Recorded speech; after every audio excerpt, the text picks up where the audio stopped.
Hey everybody, this is Scott Grammer and I am the old audio guy, and today we are working on a Pioneer SX-9930, and that is a machine built for the European market. You also found them sold in military PXs, and it's the same thing as an SX-939 other than the black face instead of the chrome face, and the fact that it has a voltage selector switch. What we're going to do today is we're going to, among other things, we're going to replace the filter capacitors. These are the units that are going in it. These are Kemet 15,000 microfarad caps. And let me show you why we're going to replace these caps. This is what the underside of one of the old ones looks like. That is why we're replacing the electrolytic filter caps.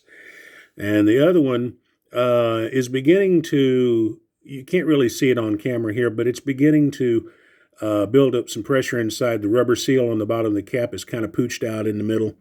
Can't really see it very well, but this one has already destroyed itself. It is toast. So when you see that, you definitely need to replace the filter caps. Talk to you later. Bye-bye.